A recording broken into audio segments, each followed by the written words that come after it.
Hello guys, in today's video we are driving this all new 2023 Kia Sorento SX. I did do a quiet POV test drive and night drive of this vehicle. If you guys want to just type it in the search bar on my channel, you will find it. So I thought that it would be nice to actually give you guys a review of this Sorento. All right, we're gonna take a walk on the outside, go over a couple things on the inside, and then we will hit the road. So this Sorento is painted in wolf gray. This is one hot color on the Kia Sorento. I mean, with the SX trim level and the black accents and the LED tail lights at the rear, putting this color combo on the Sorento looks pretty sweet. Love the black wheels, love the finish, the design. This Sorento looks a lot more sportier, stands out, has a nice front appearance. We do have LED fog lamps as well as LED daytime running lights and LED projective headlights. Tire and wheel setup. We have two 55/45 rim size 20s. And with this SX package, you get black side mirrors, black roof rails, black window trimming, black rims. Wow. All right, now in this, all of the new Sorentos are fully third row. Most of the SX trim levels have captain seats. And in the rear, you would pull your third row seat up with this and then lock the headrest in place. And then there goes your room in the third row. Do have a little bit of storage up under there with your spare tire and jack.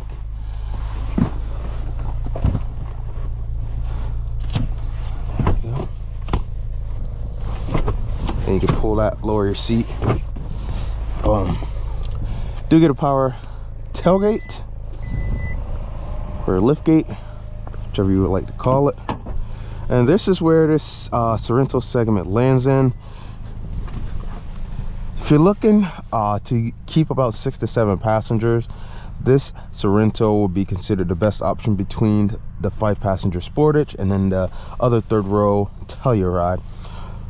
But if you're looking for a small SUV, this will be a great pick, and keep this on your bucket list. Do get a little bit of storage here, some vents with some chrome trimming, USB port and a 12-volt plug there. We also get USB ports built in the passenger and driver seat. Cup holders are actually on the door panel, so you don't worry about tipping over no drinks.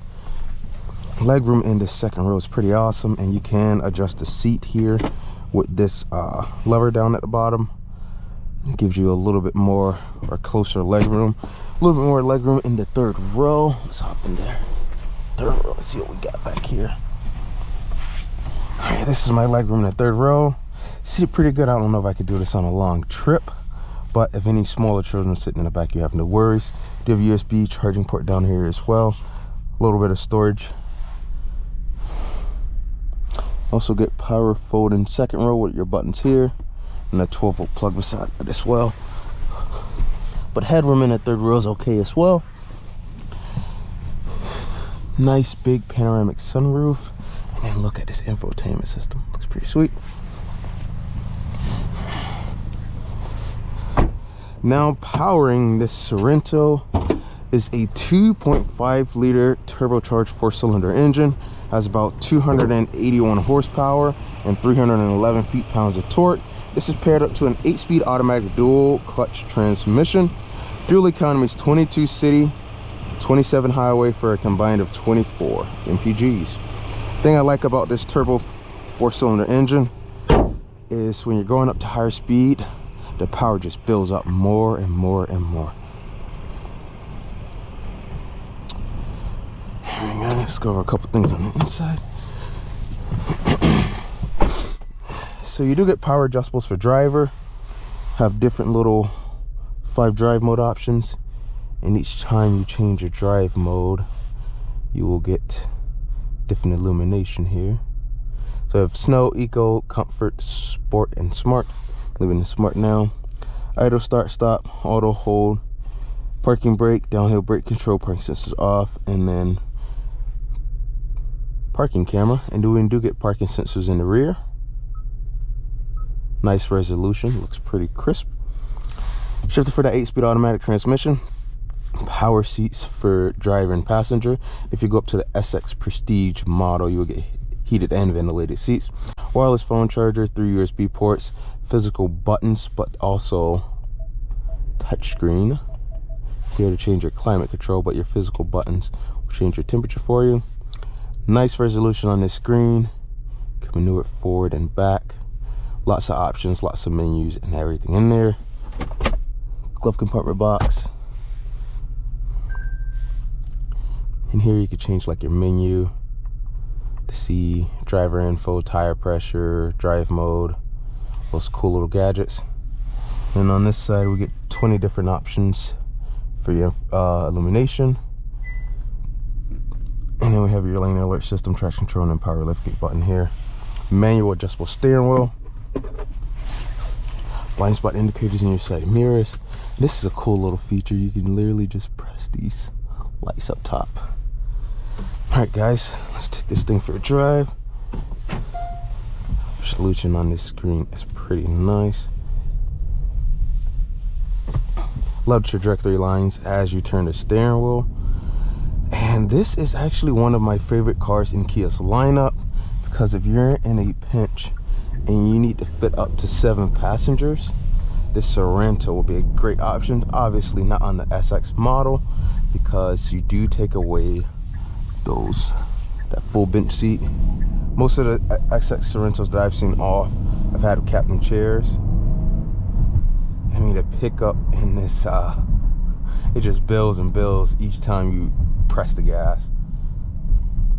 Braking feels pretty good. We do have blind spot indicators in our side mirrors. Visibility out is pretty nice. The only thing is, in that rear view mirror, you do have 2 headrests.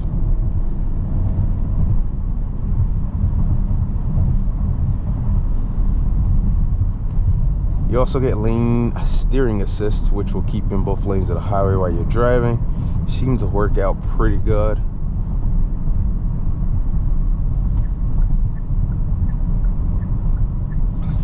Let's actually slide this over to sport mode. See what kind of power we're playing with.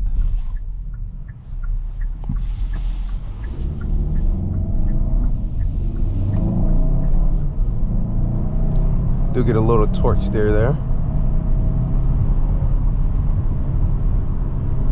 but pickup in this Sorento is pretty nice. I mean, it's not bad for the 3rd row. I do feel that lane keeping system alerting me each time I hit that lane.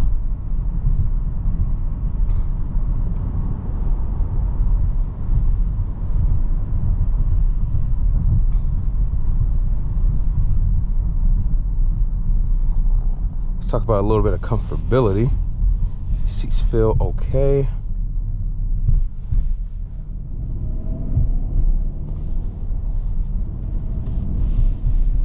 Let's try out these heated seats, see how they work. Let's see how fast this gets up to 60. Wow. Does plant you in the seat.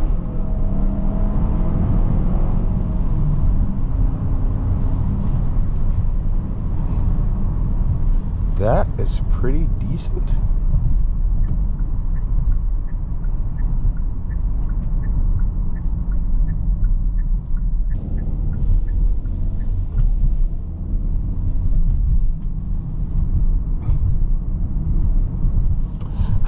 Kia did a nice job for the facelift. These Sorentos entered into the world with the redesign around 2021. 2020 they had the more boxier style. This is more sleek, sportier.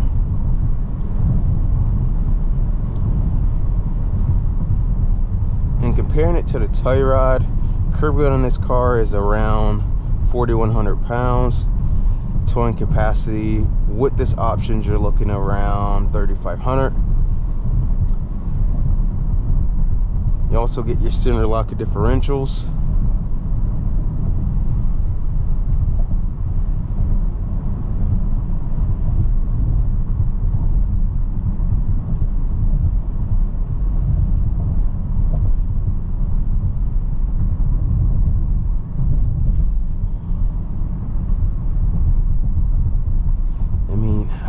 feel pretty comfortable in this car. I'm about 6 feet tall.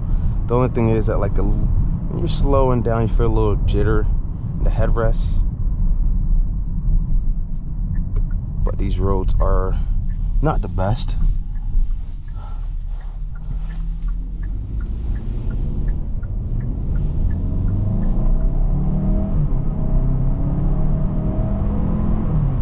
I love how responsive this 8-speed automatic transmission is.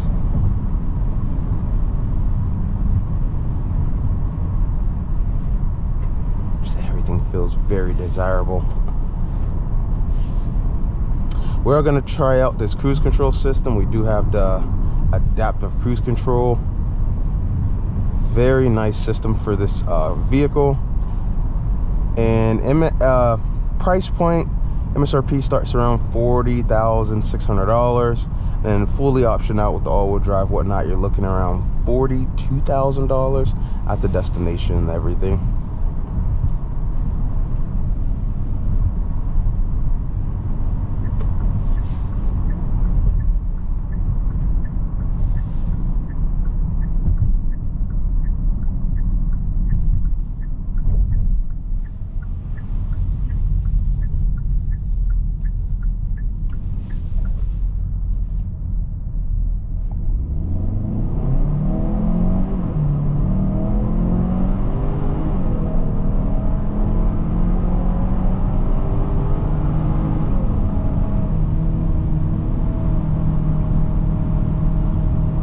I think the only other thing that I could recommend is to at least have paddle shifters.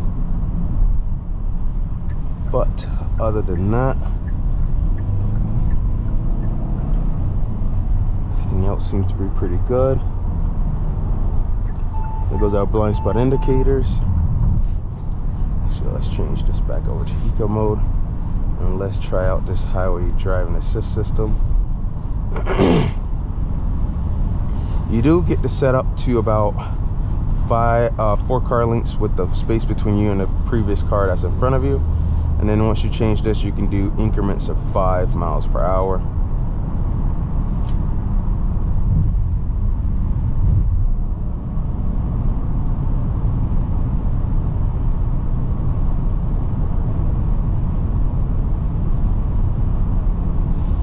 You have to keep your hands on the steering wheel.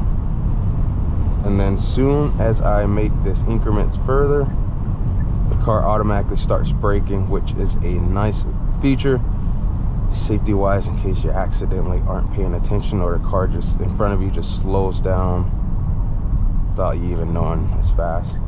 And by the push of a brake, it will literally turn that highway driving system off. But everything feels pretty solid in this car. You can't complain about anything. The only thing I would recommend literally is those paddle shifters, but other than that, everything seems to feel pretty good in this car. Wouldn't mind taking this car on a nice little road trip.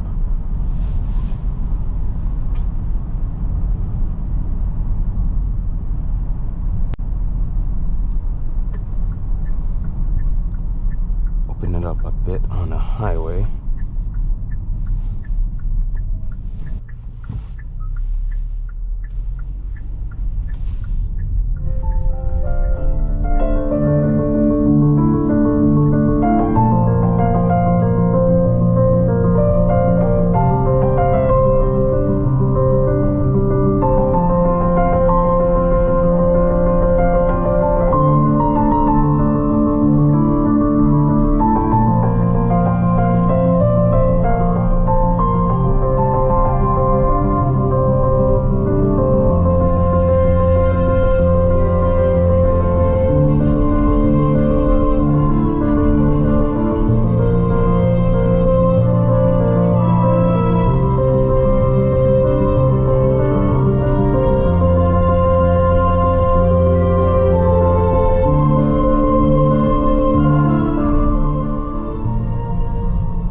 Audio system works pretty good.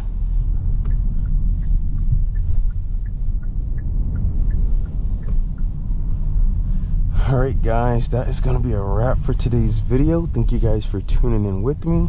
I'm just going to go over this quick little key fob with you guys to show you how the remote start works on here, and then that'll be a wrap for today's video.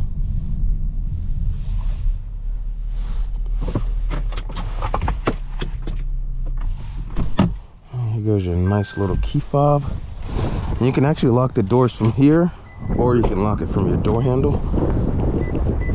And then you will hold this. And remote starts activated. All you do is open up the door, hop in. You don't have to push the brakes or the gas, and the car remote starts for you. All right, guys, catch you in the next video.